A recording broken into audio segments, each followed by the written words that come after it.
Hey guys, what is up? It's a new episode of The John Show, and I just wanted to remind you guys to like, comment, and subscribe on this episode. And don't forget to follow me on all my social medias at John D. Klauser. It's literally the same name as when you subscribe to this YouTube channel. So enjoy this clip and enjoy the podcast. I'll see you on the side. All right, door's open. Get the fuck out.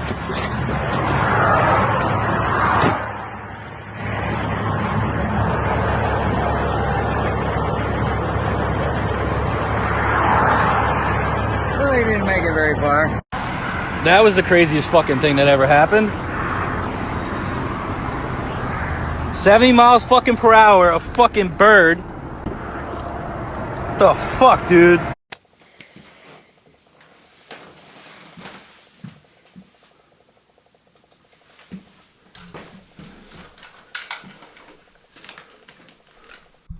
All right, guys, how are you doing? Boys and girls, ladies and gentlemen, we are here on another episode of The John Show with your host, John D. Klauser. The D stands for David, for the beautiful King David, who at one time brought the whole state of Israel together, and then he built a big old castle. Then it got burnt down.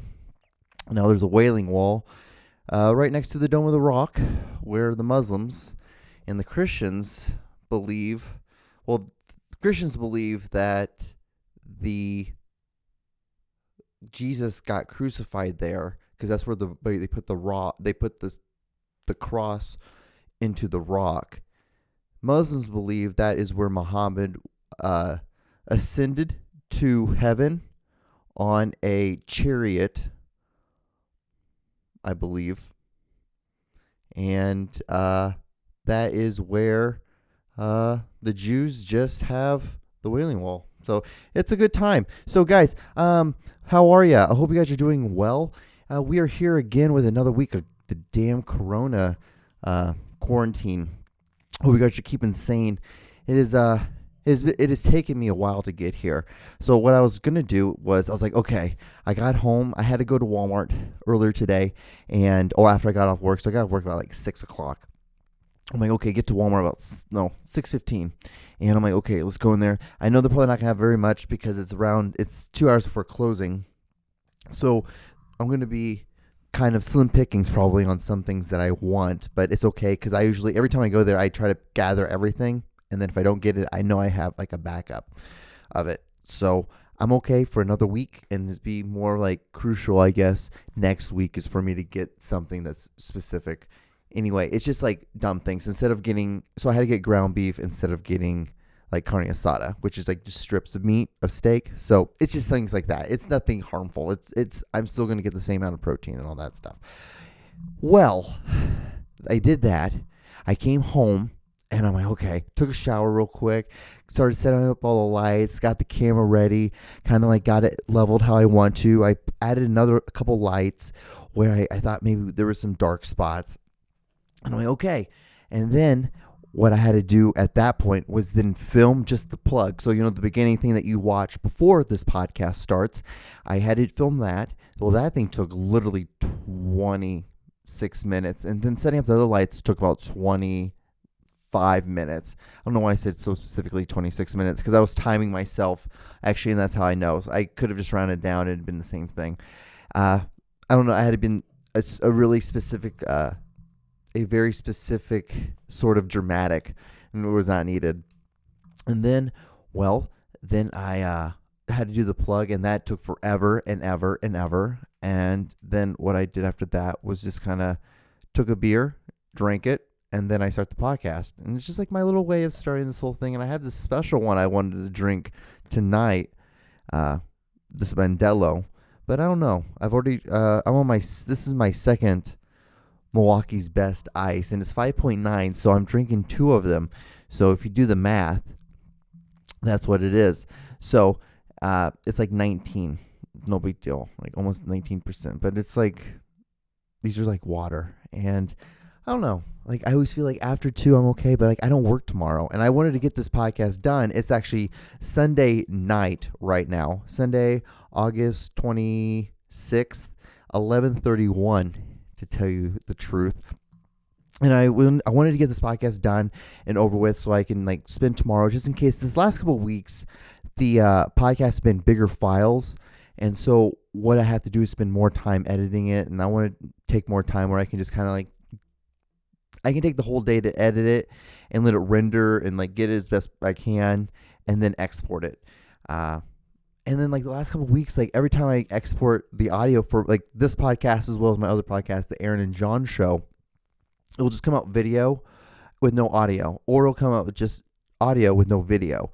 And so it's like, crap. So I don't know. Like, I'm feeling like the audio software that I'm using is kind of getting obsolete and it's getting hard for it to export. And when it starts happening with that, that's how you kind of know that it's getting time to get a new software system. So I've been looking at new software system. It's going to be a drinking game. You should do is how many times I said software system. I said it again in this podcast. Well, so I'm doing that. And that was just so like I'm trying to get this done early so I can just have enough time where I can just sit here, figure it out. And I want to spend tomorrow, as in Monday, filming some things and because I have like this walk thing I'm doing to it. Lately I've been going to this park close to me, like 9 minutes away, and walking every night. And it's been, now tomorrow I'm going to do a little bit more exploring through it, even though I'm going to have a mask on and everything, but I want to get some more shots of stuff. So, or I want to start taking some pictures of some trees, and I want to get some time lapse with the trees, and it's going to be some cool stuff. It's really a lot of nerdy just film making things, because I just want to make, I don't know, I want to make something. I need to make something else film wise more than just these things, because it's like this, like the podcasts, they hit a nice little scratch, but they don't hit everything of what I like to do, because I want to be a little bit more dramatic and make a little bit more things and do some slow motion shots, do as well some time lapses, and just do some more and like test out some things that I want to do.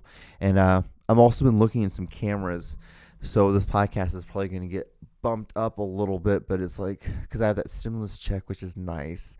And I'm thinking if I take my next 2 paychecks and use like about 30% and put into this camera, it'll be a nice little camera that I can have, a nice little upgrade. And I had the lenses, so it'll be a Canon camera, and I do only Canon lenses, so it'll be perfect. It'll be no big deal. It just should be a seamless transition. I'll probably have to get new batteries and get new, like little SIM cards. But besides that, it should be a pretty easy transition over to a new camera. And so yeah, I'm doing a little bit of upgrades. With this quarantine, what it's been allowed me to do is to sit back and look at the things that I need to fix on my like freelancing system and make better. And so I'm doing that. And yeah, I hope, man, this thing is so crazy. Like, we're in another week, and then like today I heard that like some people who had corona all got released or something. I don't know. It was on Twitter. And then Kim Jong-un died, or may have not died, because North Korea finally made a statement about it.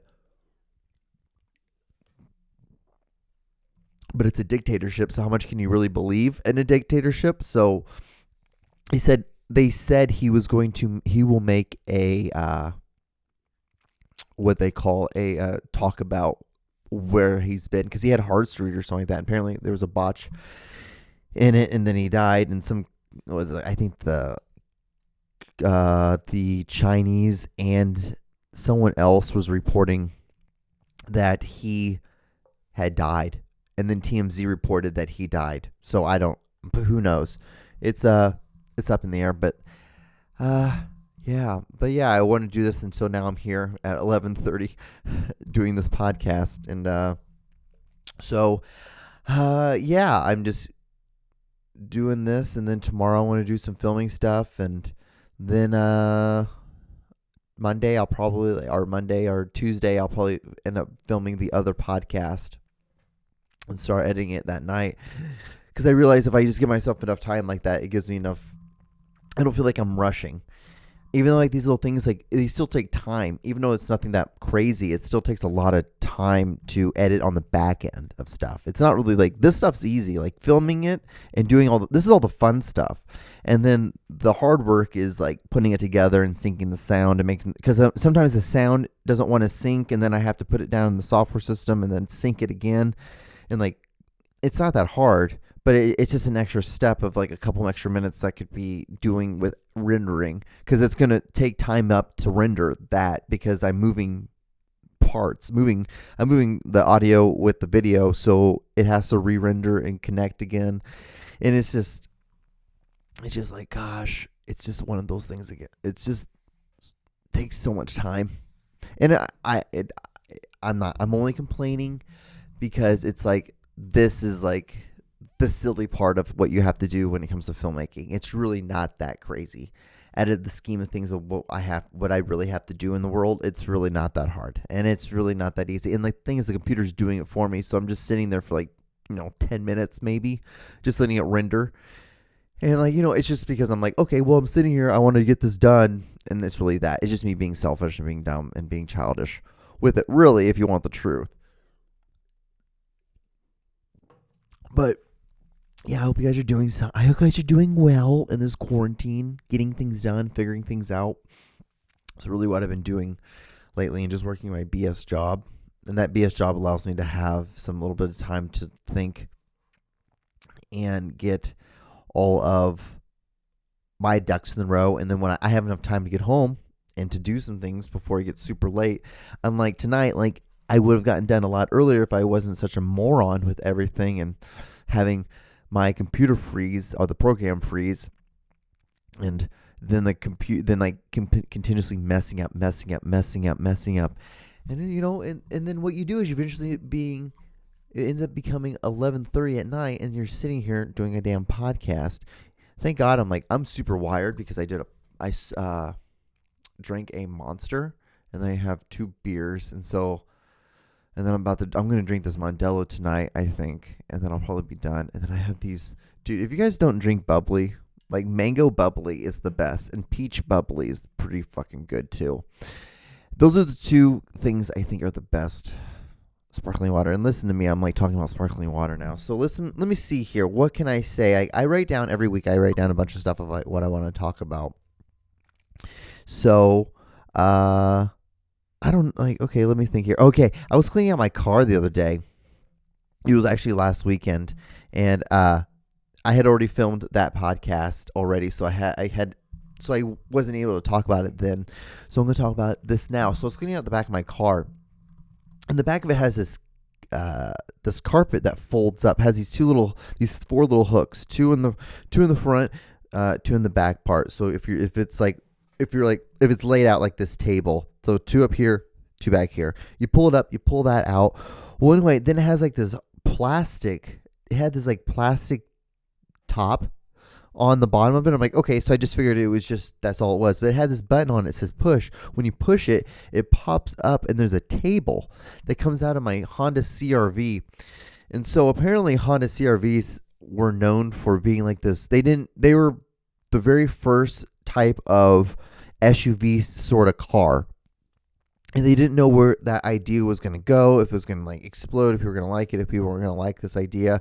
And so the whole point of it was supposed to be like this almost like off-roading kind of vehicle where you can like go do hiking stuff. And one of the things is like, well, then if you're going hiking, you're doing all those things, you can have a little foldable table. So it's odd. It's just like it was the weirdest thing, the fact that like I've had this car since 2000 and I would say 10. And it's 2020, so 10 years, and I had no idea that this car had a table in it this entire time until last Sunday.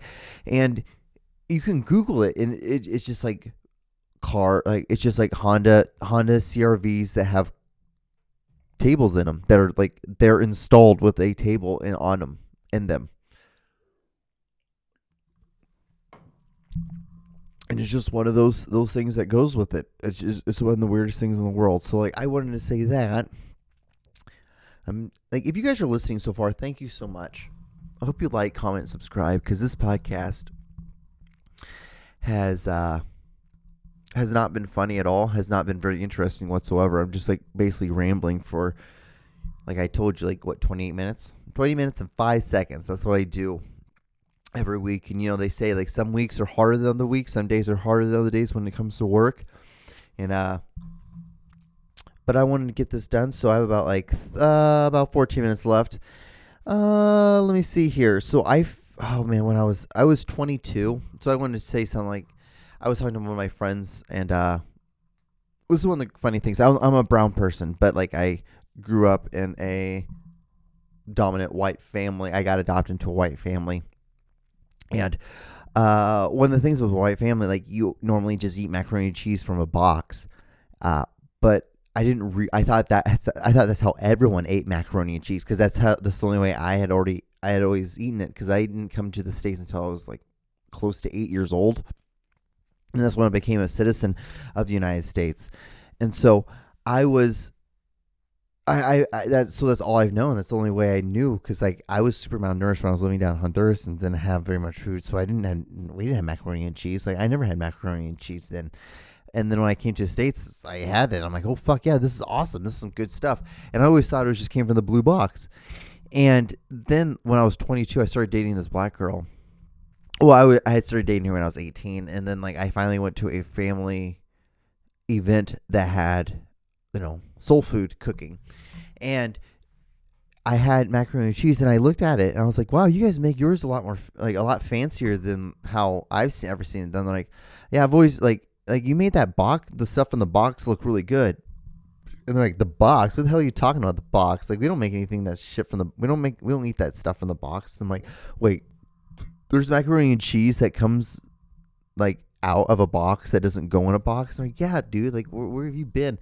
And I'm like, I've just never had it. I had no idea this was the thing at all. And it was hilarious at that time, because I was like, whoa, this is one of those just odd things that you just don't realize. And it was also with her too. Every time we went to two different schools, so we met in high school. And we would see each other on the weekends, and so every other weekend her hair looked different. And I honestly just thought like I was a brown person, and my hair grows really quick, super fast. And I was just always thinking like, I'm a brown person, she's a brown person, and like her hair was always different. So some weeks it was super long, some weeks it was super short. Well, I didn't realize, like real hair versus like wearing a weave or a sew-in, all that kind of stuff. And I was like, I just thought her hair grew back really fast, because that's what I thought brown people's hair did, because it happens with me. So like, I'm like, I can only assume that it happens with you too, not knowing that it's the exact opposite of that. Oh yeah, it's the exact opposite. And like learning those kind of things were the funniest things about like being a brown person my entire life. That's what I am, brown person. And then starting to date and being more involved with the opposite sex, and it tends to be another ethnic person too. So like learning other, like, oh yeah, okay, my bad. I things you would have learned normally in a household, you don't learn, and then you learn when like you're like, oh, okay. So it's hilarious. It's those little like, okay, but it's funny too, because like I don't look brown. I look like a kind of guy who knows how to take enough like MDMA to like and horse tranquilizers to not kill himself. I know what I look like. I know how I come off. So it's not that big. I realize this. So when like people are like, wait, you're brown? You're brown? Like I'm like, yeah, I wasn't even born in the States. Like this was all learned. This is all English, and all that stuff have to be learned. And I learned, like, I remember it wasn't until I was like midway through the first grade, and we're sitting Indian style. That's what we called it, Indian style, or what do you want to call it, like Native American style? You're sitting with your legs crossed, legs crossed applesauce, like hot cross applesauce. Anyway, so we're sitting there, and like she was talking about, and she was spelling out words, and I was like, she was like what was it? It was well, and I'm like, WEL, well. I'm like, oh, okay, yeah. And I just started understanding English. It was just one of those things, like it was an engine that was trying to like start over, like, and then just finally it kicked over, and the engine started. It was just one of those things, and I was like, what the hell is this shit? Like, and one of the funniest things was when I first moved to the States. I was 8 years old at this time, and I was going to this private. I was going to this private Catholic school because like that was the closest place to my mom's work at that time, and I was going there, and this kid and these it was a redheaded kid with these like a splash of freckles on his face, and this two other kids would always chase me and they would hold me down and they start punching me in the stomach and the chest and like, yo, you fucking chink. And I had no idea what that meant at all. I just knew that like somehow I was that thing and that was something that was not meant to be. Like you should not be this thing. And then I came home and I asked my mom what that meant and she's like, who did you like? Are you serious? You heard that from school? I'm like, yeah. I'm like, she's like, that's a derogatory statement from for a Asian person. And I was like, "What the?" I'm like, "I'm not even Asian. Like, I'm from Honduras. Like this, I'm Spanish. Like, how in the hell is that? Like, it's like my mom was like, "You're not even like Asian. Like, doesn't make any sense at all. Like, why they're beating you up for that?" And like, it was so funny that like, it was like your anger and your racism wasn't even like from the right continent at all. It's just like not even close. Not even close. It just feels like, it just felt it was crazy, but looking back on it now, being an adult, it was crazy. So I can only imagine like how it was like in his home. This kid, it was mostly the kid in the red hair. Like I would have to run all back and forth, around, back and forth in the jungle gym, down the slide, across the street, over, back into like the basketball hoops are, around it, try to like sneak, try to like get behind teachers, and like teachers, like I'm like, these kids are fighting me. So, well, they're just probably just playing with you. I'm like, these kids aren't playing with me. Like they're gonna beat the shit out of me. Like that's what they do every day. Like this is a normal thing. And but I was like, I can only imagine how much he got beat up at home. Because usually when that mostly all the time when things like that happen, it's because like that kid is getting abused someplace else, and so now he's reacting to it in another way. So like at the time, I was mad, and I was like, I don't understand, because it was like to the point where like I could only run for so long till they would catch me, and once they caught me, they would just like one of them would hold me, and the other one would punch me. You fucking chink, boom, chink, boom, and they just punch. And I'm like, I'm not even this. This is like, it'd be different. Like, I'm not saying it's any better that they would beat me up because they would think I'm Hispanic or Egyptian, nothing like that. But it'd be funnier. It'd make more sense than like someone who's like, this is not even the same continent. Like, not even close, bro. Not even close. And so, looking back on it, it was hilarious. Like, it took me to be like around like 25 to be like, oh, and I would tell these stories, and like people would be like, what the hell, like what, like, oh, they're like, what? It's like, how do you, like, how did someone like this happen to you? I'm like, I don't know. It just happens. It's just like, this was my life. That's what I was dealing with when I first moved to the States. I was like, it was so weird because it was such a huge culture shock, literally a culture shock, because my brain started developing for Spanish, and I was always around a bunch of brown people all the time.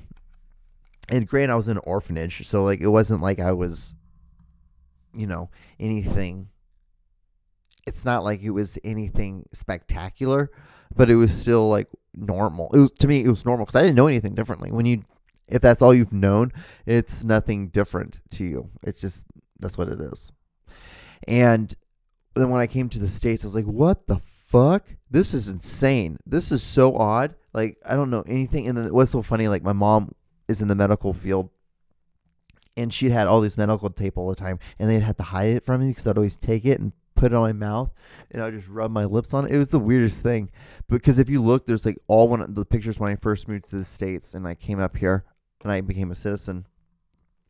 I feel like you always have to say that as a foreigner, someone who wasn't born here. You always have to be like, well, when I came here and now I'm a citizen, like you have to somehow you have to slip it in there somewhere, because like God forbid you're here on like a visa, or like someone like happens to like want to marry you and you're a foreigner. Like, God forbid anything like that. And that's kind of crazy about the stimulus check, about people who like are married to foreigners that can't get one.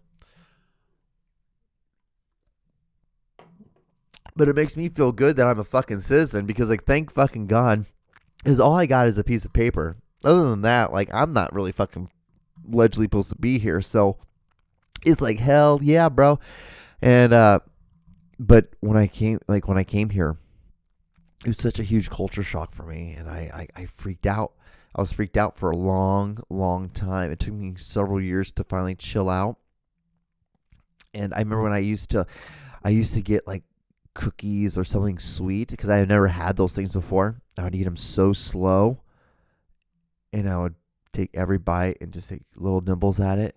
And I was always like, "What the hell? It's okay. You can like, you can once you eat one, you can have another one. Like it's you don't have to like be weird about it. Like you don't have to be weird about how you eat your foods and things like that." Like, I would like always like just scarf my food down really fast because I was it's like I was so scared that I was ever gonna eat again because like I had been around like I was in an orphanage in San Pedro Sula because I was born in Honduras, and San Pedro Sula was like this northeastern part of Honduras. It's on the coastal part, and I was there for a while. Then I went to Gusagalpa, and I went back to San Pedro Sula to live with a family with a lawyer. And then I had to go back to the orphanage back in to Gusagalpa. And then that's where all the paperwork started going. And because my parents had to sign over and the government had to sign some paperwork saying that it's okay to like bring me up to the States to do a medical visa. So that's how I got into the States was because it was a medical visa. Then once I got up here, my parents just immediately got me into the system and tried to get me to become a legal citizen. And back then it was a lot easier because there wasn't all like, it was before like 9/11 and all the Trump stuff now, which is like, I understand as someone who is a foreigner and is now a citizen, I get what he's saying. And, he wants people to be citizens, but like, you got to understand, like, that's not how this country was ever built. None of us are fucking citizens here. Like, we were never naturally born here. We've all are transplants of something else. And so to be able to say that like a group of people can't come here because of a certain reason, or like they're not born here so they really shouldn't be here, is not a good look. It's not, and especially when you have like a foreign wife, like when your wife is a foreigner as well. But yeah, that was such an odd time in my life at those beginning years. And then I started growing up, and I started growing into my body pretty quick. And then I started playing sports. And once I started playing sports, I kind of gathered myself that. And then I had already been playing the guitar when I was 5. That's when I started playing that. And so I had that in my back pocket. And I always was doing that anyways. But, when you're that young, you're still like kind of just playing, simple stuff. And I was slowly learning more about like bar chords and root 5 chords and just those kind of things, and like doing drop D tuning. Because when you start super young, it's super easy to get like into it. And then I've been playing the guitar since I was 5, so I'm 31 now. So it's been some time. And I had that. That's what I would do that as well. But it was mostly sports that kind of got me through it. But guys, I think my time here is kind of getting close. I have about 35 seconds left, so I want to say thank you so much if you got this far. And yeah, you learned a little bit about me, about my past, about being in Honduras and becoming a foreigner and coming to the States. Maybe I should talk a little bit more about that. But like, comment, and subscribe. Follow me on my social medias. It's literally the same name, John D. Clouser. And I will see you guys on the next episode. Please be safe. Wash your hands. And I guess practice social distancing, or wear a mask when you do talk to people if you actually have to. All right, I'll talk to you later. Bye, guys.